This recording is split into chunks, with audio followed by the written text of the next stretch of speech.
espiritual está voando, não é ninguém, sou eu.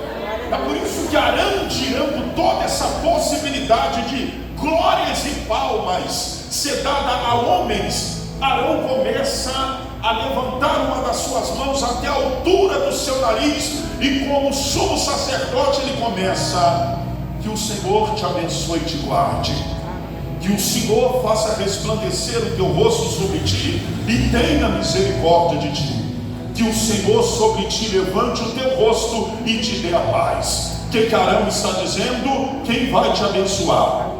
Senhor. Quem vai fazer? Senhor. Quem vai realizar? Senhor. É Ele que dá o crescimento. Paulo, ele está preocupado com a dinâmica da igreja. Ele está preocupado em a igreja desenvolver, crescer, decolar, se estabilizar em Deus.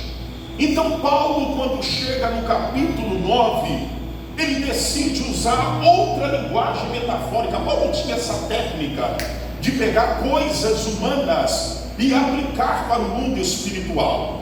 Quando ele foi falar sobre batalha espiritual, em Efésios capítulo 6, versículo 10, ele está olhando um soldado romano e ele puxa toda aquela armadura de Roma e aplica para o contexto espiritual. Aí ele começa: no demais, irmãos meus, fortalecei-vos no Senhor e na força do seu poder, tomai toda a armadura de Deus, para que possais estar firmes e resistir todas as astutas ciladas do diabo. Aí ele começa: toma o capacete da salvação, a couraça da justiça, o calçado na preparação do evangelho da paz, cingi os vossos lombos e pegue na espada do Espírito, que é a palavra de Deus. Aqui ele decide utilizar de mais uma metáfora. Paulo, utilizando essa linguagem metafórica para poder falar sobre a importância do bom andamento da igreja, Paulo utiliza essa linguagem metafórica através de uma corrida, uma metafórica, ou uma metáfora, melhor dizendo, olímpica. E quando ele vai utilizar de uma metáfora olímpica, Paulo, ele tenta nos mostrar que um segredo não é só correr. Alguém diz: vamos correr? Vamos. Só que não é só correr. Aqui ele nos apresenta que nós estamos numa corrida. Só que quando eu olho a fala de Paulo, Paulo está dizendo: gente, o segredo não é só correr. O segredo é como correr. Por que tem gente que corre conosco e de repente eles dão uma sumida, e quando a gente vai buscar informação, alguém diz: tombou, caiu, não está mais, não está fazendo, não faz parte da nossa comunidade cristã. Aí você diz assim: mas meu Deus, o que houve? Estava tão bem. É porque o segredo não é só correr, o segredo é como correr. Aí eu fico a pensar que todas as vezes que a gente fala de corrida, a gente para um pouquinho para poder pensar por que nas corridas, principais corridas, eu quero destacar uma, a corrida de São Silvestre. Teve uma agora no final do ano agora. Eu estava sentado assistindo. Não tenho por costume, mas naquele dia calhou, estava em casa, a corrida de São Silvestre. E para corroborar com o meu pensamento e o meu sermão, sabe o que eu percebi? Você já reparou que toda a corrida de São Silvestre, os quenianos é que ganham a corrida? Louvado seja Jesus. A maioria das vezes os quenianos, a última agora de São Silvestre, primeiro lugar, um queniano. Segundo lugar, outro queniano. Terceiro, nós vamos dar uma quebrada, outro lá ganhou o terceiro lugar. Mas a maioria das vezes os quenianos ganham a corrida. Existem brasileiros que param para poder assistir vídeos e mais vídeos sobre a técnica de um queniano. Porque, gente, quando o povo da Quênia vai disputar uma corrida, eles disputam corrida com base em 3 pilares. Quantos pilares? 3. Número 1, você sabe o que eles ganham sempre a corrida? Porque ele estabelece o primeiro pilar, que é chamado de pilar da dedicação. Não é só correr, é correr com dedicação. O segundo pilar que eles não abrem mão é o pilar do foco. É lá que eu vou chegar. Em terceiro lugar é o pilar da estratégia. Então eles correm com dedicação, eles correm com foco e eles correm com estratégia. Aí a gente vê atravessando linha de chegada. Pô, é um absurdo. Os caras parecem que vai já sabendo, eu já sei o que vai acontecer, eu vou ganhar. E não é que ganha mesmo.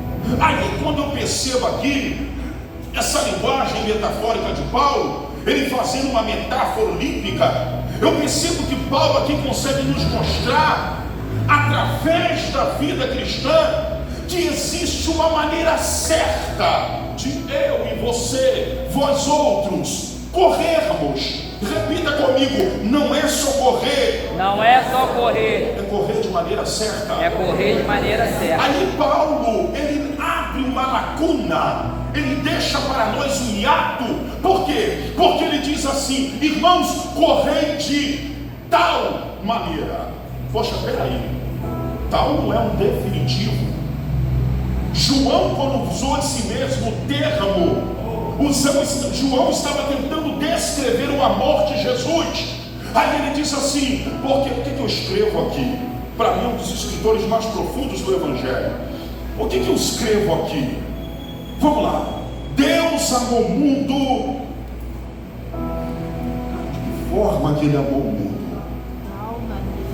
Aí João está pensando, eu vou para... Não é pouco. Ah, não, é pequeno demais. Ah, já sei. Não, é baixo. Sabe uma coisa? Não dá para medir a largura, a altura e a profundidade desse amor. Deus amou o mundo de tal maneira.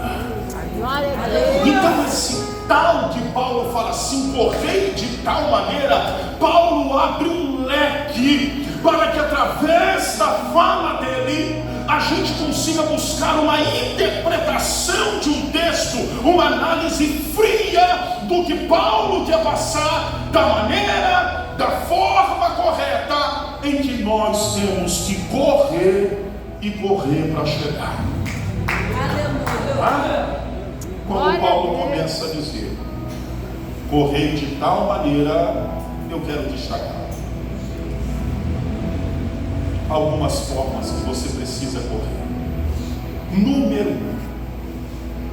1, não corra por necessidades,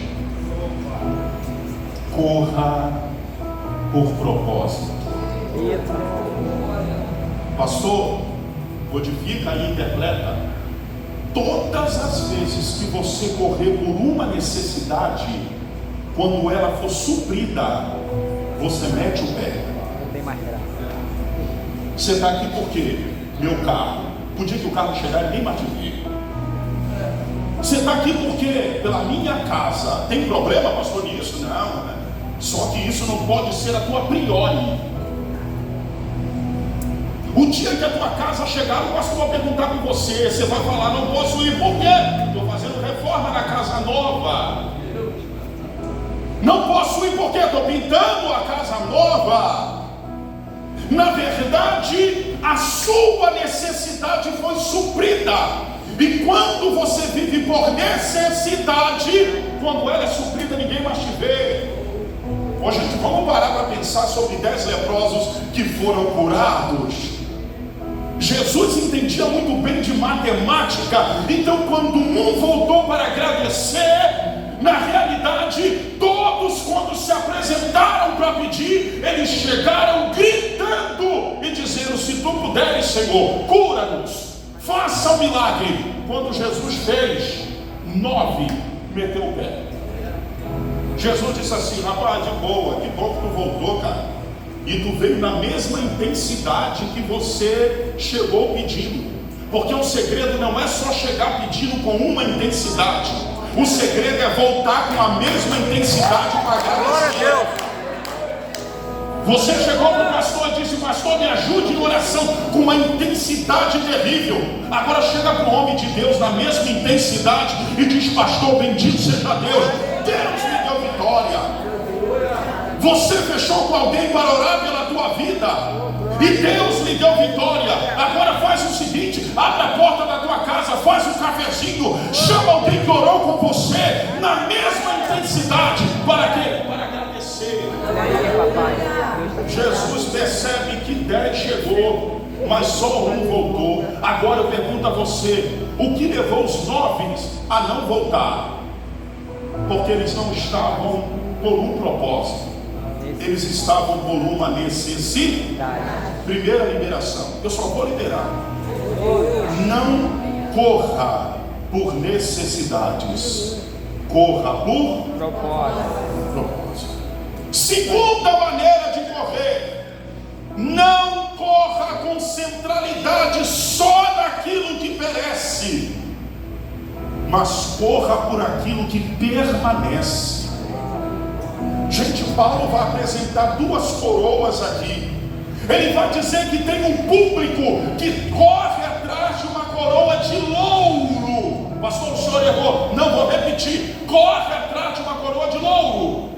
Paulo está falando da corrida da Grécia Antiga, que o homem conseguia lograr êxito na tua corrida e ganhava uma coroa trançadinha de louro. Só que primeiro dia, está lá o campeão, as folhas verdinhas. Segundo dia, que coisa linda, as folhas verdinhas. E o cara está andando na rua, olha lá, aquele ali é o campeão. Só que chegava um tempo que aquelas folhas caíam. Então, melhor do que correr por algo que daqui a pouco vai passar, corra por aquilo que aponta para a eternidade. Corra para aquilo que não é passageiro, não é transitório, não é momentâneo. Corra por aquilo que é eterno. Aleluia. Na verdade, invista no céu. Pastor, tem algum problema em investir na terra? Não, toda a Bíblia Sagrada te chama para um equilíbrio. Paulo vai dizer: se nós esperarmos em Deus somente, a palavra somente, Paulo não está dizendo que você tem que ser um miserável, o pobre. Paulo não está dizendo que você tem que ser, tem que mendigar. Não, ele está dizendo: se nós esperarmos somente nesta vida, nós seremos os mais miseráveis entre os homens. Para mim, trazendo uma interpretação de texto, para mim, o cara mais equilibrado foi José. Por quê? Porque quando José chama os seus irmãos, ele diz: junta todo mundo aqui. Para quê? Eu tive um sonho. Eu vi 11 feixes de trigo e um no meio, e os 11 se encurvavam no que estava no meio. Feixes de trigo, coisa da terra. De repente ele chama pai, mãe e os irmãos. Diz: eu tive outro sonho. Qual? Eu vi sol, lua e estrela. Qual a interpretação que a gente tem para isso? Sonha com coisas da terra, mas sem deixar de perder a visão das coisas de cima. Tem alguém aqui? Quando eu olho, vamos lá, eu só quero entregar. E ele diz o seguinte aqui: Paulo, quando vai falar, corra de tal maneira que os alcanceis, eu percebo que você, quando correr de tal maneira que você alcance. Terceiro ponto: não corra carregando bagagem. Você precisa correr livre. A gente, não são poucas pessoas que a gente encontra pesadas no caminho. E você pergunta: o que houve? Não tem nada bom, não vai nada bem. Se você for perguntar para a gente que pastoreia a igreja, Qual é a fase mais complicada de uma sala pastoral? É quando você libera uma palavra para a pessoa. E dependendo, eu sempre falo para o pessoal lá da paróquia, lá de cima, eu digo, olha, aquilo que nós estamos liberando para a tua vida, quando você abrir aquela porta de blindex, é você que vai tomar a decisão, se eu vou caminhar naquilo que foi liberado, ou vou continuar no ciclo repetitivo.